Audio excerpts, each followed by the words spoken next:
Bonjour à tous. Dans son adresse à la nation, le président de la junte guinéenne est longuement revenu sur le combat qu'il promet contre la gabegie financière dans son pays. Et le moins qu'on puisse dire à entendre le colonel Mamadi Doumbouya, c'est que dans ce domaine, il est tout à fait satisfait du chemin parcouru et n'attend pas en rester là. En tout cas, une bataille acharnée est engagée contre la corruption qui avait gangréné notre économie, a déclaré Mamadi Doumbouya. L'objectif de ce combat est de moraliser la gestion du bien public. Il est allé loin même, Mamadou Diouf, en disant que sa main ne tremblera pas. Tout à fait. Le colonel Doumbouya, depuis qu'il est arrivé, ne cesse de poser ce problème de gabegie, de corruption, d'enrichissement illicite. Et je trouve, en toute franchise, sans être du tout d'accord avec son coup d'État, qu'il a raison. Il a raison parce que la corruption est une calamité. Il faut dire les choses comme elles sont. Quand il y a corruption, il n'y a pratiquement plus rien. Je pars à la justice. S'il y a corruption, on me condamne alors que je suis innocent. On me libère alors que je suis coupable. On organise un concours, au lieu que les meilleurs passent, c'est d'autres qui passent. On construit des infrastructures, des routes et autres. Ça a du mal à fêter un anniversaire. Avant même le premier anniversaire, vous voyez que le travail n'a pas été bien fait. Mais c'est un sérieux problème pour nos pays africains parce que nous sommes déjà en insuffisance de ressources. Pour faire en sorte qu'on ait de bons plateaux techniques dans nos hôpitaux, mais si on se permet, alors qu'il n'y en a pas assez, de détourner le peu qui existe, à quoi vont ressembler nos hôpitaux? On va même jusqu'à voir la corruption dans certains pays dans l'armée. Et parfois dans des pays qui sont confrontés à ce problème sécuritaire aujourd'hui, où on est face à un sérieux problème. On essaye de faire un effort supplémentaire d'un point de vue militaire. On demande aux populations d'accepter que d'autres besoins fondamentaux, qu'on puise de l'argent là-bas pour mettre à la disposition des militaires pour régler cette question considérée comme une question prioritaire, on détourne cet argent. Sur le combat contre la corruption, je suis tout à fait en phase avec le président guinéen. Mais, parce qu'il y a un mais, je suis journaliste, je suis analyste, on a vu beaucoup d'opérations main propres qui ont été organisées dans des pays africains qui n'ont soit donné aucun résultat, ou bien des opérations main propres où on a profité faire de la manipulation politique en ciblant des personnes bien précises qui vont se retrouver dans des situations difficiles et d'autres personnes qui également sont dans la corruption, qui sont dans le détournement. Rien ne leur a été reproché, rien ne leur a été fait. C'est là où il doit faire attention. La deuxième chose, celui qui doit se mettre à lutter contre la corruption doit être un exemple. Est-ce que le colonel Doumbouya a fait la déclaration de ses biens de façon franche et qu'on l'ait publié? Parce que dans les pays transparents, les déclarations de biens sont publiées, pas seulement du président, mais de sa femme également. Est-ce qu'il est disposé, le jour où la transition va se terminer, à refaire la déclaration de ses biens et que ça soit publié? Si c'est oui, je suis avec lui dans son combat. Si c'est non, il faut se poser des questions sur le combat parce que la lutte contre la corruption doit commencer par sa propre personne. Alors, vous avez touché un point capital, Mamadou. Certains analystes pensent qu'il s'acharne également sur des opposants ou bien ses adversaires en parlant de la lutte contre la corruption. Oui, c'est pourquoi j'ai mis la nuance. On a vu dans beaucoup de pays où, sous prétexte de la lutte contre la corruption, même des gens qui sont dans l'appareil au pouvoir, qui commencent à être gênants, parce que leur tête est en train de sortir. On les considère un peu comme des gens qui concurrencent le chef. Mais pour les écarter, on les a accusés de détournement. Alors qu'ils sont dans le camp du président de la République. On a vu également d'autres qui sont dans l'opposition, qui sont dans une forte posture, qui sont peut-être des hommes d'affaires, etc., et qui ont réussi à avoir une certaine manne financière leur permettant de faire une campagne à la hauteur de la campagne du président de la République. Mais pour leur briser les ailes, on vient fouiller chez eux et on dit qu'il y a détournement, il y a corruption ici, mais c'est là où ça devient un sérieux problème. Parce que, qu'on soit clair, quand on parle de lutte contre la corruption, ça fait partie de la bonne gouvernance. Ce n'est pas au président de la République de venir s'en occuper en choisissant qui va être vu, qui ne doit pas être vu. Il doit y avoir des institutions qui s'en occupent pour faire ce travail qu'ils doivent faire et qui mettent ensuite le travail entre les mains de la justice, où on va déterminer la culpabilité ou pas des personnes qu'on soupçonne d'être dans la corruption ou dans le détournement. Le problème, c'est que nous, de façon générale, c'est l'exécutif qui déclare le détournement alors que la justice n'a pas encore été saisie. Et ça pose en ce moment un énorme problème puisqu'on ne comprend plus rien.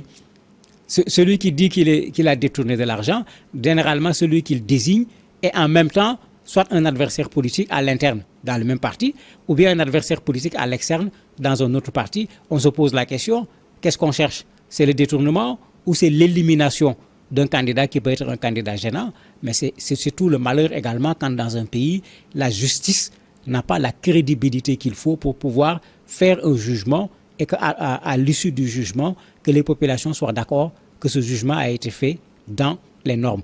Et sur les questions de corruption, c'est extrêmement important que quand la justice déclare quelqu'un coupable, que ça puisse convaincre.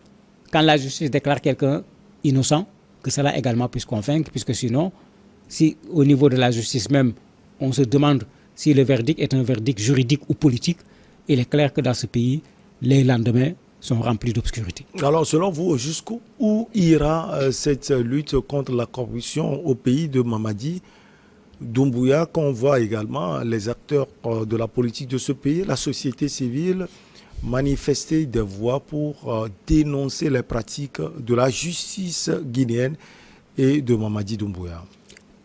Son problème, c'est qu'il est arrivé au pouvoir par un coup d'État. Il ne faut pas qu'on oublie que ce n'est pas légal. Donc il faut qu'il fasse profil bas également quand il parle d'un certain nombre de choses. Ce qu'il a fait n'est pas exemplaire. Il faut qu'on soit clair quand on parle de République. La deuxième chose, les personnes qui sont visées, c'était d'abord les anciens du gouvernement de l'ancien président Condé. Alpha Condé plutôt. Mais de plus en plus, ce n'est plus les gens qui ont géré ce pays pendant un temps. Bon, quand ils ont publié leur liste, le nombre était quand même pharaonique, des centaines de personnes. Mais si la corruption a atteint ce niveau en Guinée, mais ça veut dire qu'il y a un véritable nettoyage qu'il faut faire. Sur le principe, ok. Ce qui gênait, c'est que quand vous regardez toutes les personnes qui sont soupçonnées, c'est plutôt des personnes qui ont été un peu en situation de wait and see quand il a fait son coup d'État, qui ne l'ont pas soutenu, qui ont été en situation de wait and see, qui ont accepté à un certain moment de participer à la transition à condition qu'on fasse une transition courte, que les militaires quittent le pouvoir et que le pouvoir revienne aux civils. Et ces mêmes personnes, dans une troisième phase, se sont retrouvées en situation d'opposition par rapport au colonel Doumbouya, au point même d'appeler à la manifestation. Mais on a vu également le résultat. Qui est l'opposant le plus connu en Guinée? C'est bien Seydou Dalein Diallo. Il est où actuellement? Pourquoi? Ça pose un problème. Est-ce que c'est juste pour une question de corruption? Ou bien c'est parce que c'est quelqu'un de gênant par rapport au pouvoir qui peut mobiliser les Guinéens, organiser des manifestations qui vont montrer que les Guinéens n'ont pas ce pouvoir, ne sont pas pour ce pouvoir. Et il va le faire avec une démonstration de force comme il a su le faire pendant longtemps devant d'autres présidents guinéens. Si c'est pour ça qu'on l'a accusé et qu'on l'a écarté, cette lutte ne mènera absolument à rien du tout. Elle va échouer parce que les Guinéens ne sont pas des enfants pour ne pas faire la part des choses. Maintenant, si c'est une lutte qui permet de montrer qu'il a baigné dans de la corruption, dans du détournement, avec un procès équitable, mais la Guinée va avoir de très bons lendemains parce que la Guinée a encore des ressources qu'elle peut exploiter. La Guinée a encore un potentiel extraordinaire, mais si ces ressources, si ces potentiels repassent par la corruption, la Guinée ne risque pas de sortir de la situation difficile dans laquelle elle se trouve. Et ces personnalités ne sont pas prêtes à faire cadeau à Mamadi Doumbouya. Vous avez parlé de Cellou Dalein Diallo, il y a également Sidya Touré et les cadres du parti de l'ancien président Alpha Condé. Ça risque, cette lutte, d'être compliquée pour lui. Oui, il faut ajouter également le front qui s'opposait au président Alpha Condé d'abord et qui s'est opposé à lui, qui a manifesté et dont certains membres ont été mis en prison. Ceux-là, est-ce qu'ils ont détourné de l'argent? Ils ont détourné quel argent? Voilà. C'est quel enrichissement illicite? Et c'est là où ça pose problème. Parce que si d'autres ont géré on peut les soupçonner dans leur gérance d'avoir fait des choses qui n'ont pas été très catholiques, mais quand il s'agit de ce fonds de défense de la Constitution, bon, je ne connais pas ces gens, mais je n'ai pas entendu de détournement ou de quoi que ce soit d'autre. Leur discours a été: nous ne sommes pas d'accord avec la transition, nous ne sommes pas d'accord avec l'approche que la transition a, nous ne sommes pas d'accord avec la durée de la transition, nous ne sommes pas d'accord avec cette transition en solo que le colonel Doumbouya est en train de faire. Mais parce que vous êtes gênant, on a trouvé le moyen de vous attraper, de vous empêcher de manifester, puisqu'il est interdit de manifester en Guinée, ce qui n'est particulièrement pas démocratique pour quelqu'un qui veut faire de la transition. Ouais. Mais, et c'est là où ça devient problématique. C'est pourquoi aujourd'hui, vous avez certains analystes qui disent: mais est-ce que les gens font attention? Certains disent qu'il est même plus dangereux que le président du Mali, bien que ça parle, ça tire, que ce qui se passe également au Burkina Faso, parce que lui, il est en train de réduire à néant toute possibilité d'opposition. Et on le soupçonne même de vouloir s'installer de façon durable. Mais en ce moment, on est carrément out. Ce n'est plus une affaire de transition, ce n'est plus une affaire de lutte contre la corruption. L'autre élément qu'on rappelle tout le temps: une transition n'a pas pour rôle de régler les problèmes d'un pays. Ouais. J'allais poser cette question. Non. Est-ce que c'est à lui de faire tout ce travail? Non. Même un président avec un mandat ne peut pas régler le problème. Mais même dans des pays où vous avez des mécanismes extraordinaires, vous avez un système de traçabilité de l'argent, la corruption existe. Dans quel pays il n'y a pas de corruption? Mais on met en place des mécanismes de façon telle que toucher à l'argent public devient d'abord extrêmement difficile à cause de la traçabilité. Mais ensuite, si on te prend, mon cher, on ne te fera pas de cadeau. Mais malgré ça, vous avez de la corruption. Mais à plus forte raison dans nos pays où on se promène encore avec des malles d'argent. On garde encore à la maison 200, 400, 500 millions, 1 milliard de francs à la maison, en billets. Rappelez-vous ce qui s'est passé tout récemment au Gabon avec l'opposant, l'ancien président de l'Assemblée avec ses valises d'argent. Je ne dis pas qu'il les a détournés, que ce n'est pas de l'argent qui lui appartient, mais aujourd'hui, avec tout ce qui existe comme système de transfert d'argent, se promener avec des valises d'argent déposées dans une 4x4, mais posons-nous des questions.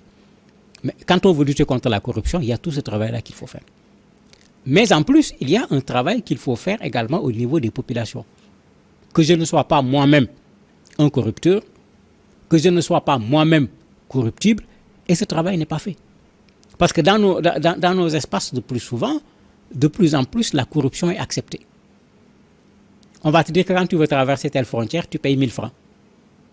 C'est-à-dire non seulement la corruption existe, mais on connaît le taux de la corruption. On connaît le prix. Tout le monde est au courant. Et on ne conteste pas. On ne dit rien. Les autorités ne font également rien du tout. Mais on voit la corruption sur nos routes, on voit la corruption un peu partout dans nos pays.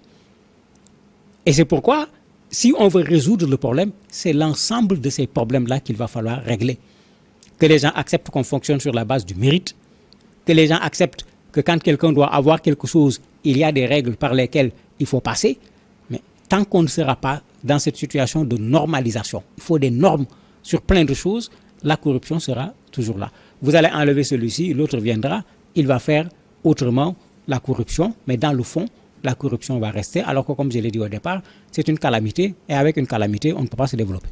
Alors, en somme, comment on peut voir le bilan de Mamadi Doumbouya depuis qu'il a eu à prendre le pouvoir en Guinée? Le problème, c'est que ceux qui ont fait le coup d'État tout récemment, là, ils veulent nous embrouiller. La meilleure façon de faire un bilan, c'est d'avoir une feuille de route. Il y a une feuille de route, on dit voilà les 5 éléments qui doivent être faits, voilà la chronologie plutôt. Il devient facile de faire un bilan. Sur les 5, qu'est-ce qu'on a fait? On a fait 3, on a fait 4, on a fait 2. C'est très clair. Sur chaque élément, est-ce qu'on a fait à 100%, est-ce qu'on a fait à 60%? Mais quand vous regardez, il y a comme une sorte de zigzag dans les soi-disant feuilles de route de ceux qui ont fait des coups d'État. On ne va pas vers une direction claire dans ce qui est en train d'être fait. Et ça fait que quand on veut apprécier, il y a des problèmes parce que aujourd'hui, on fait une déclaration pour dire oui, on va organiser des élections sur telle période. Il faut mettre en place ce qu'il faut pour régler la question de l'inscription des gens sur les fichiers, etc. Les éléments qui doivent être mis en place ne sont pas mis en place. C'est ce qui s'est passé au Mali et qui a fait qu'on n'a pas pu organiser les élections. On a été obligé de prolonger la transition. C'est ce qui s'est passé au Tchad. On a prolongé la transition. Et la Guinée est sur le même chemin.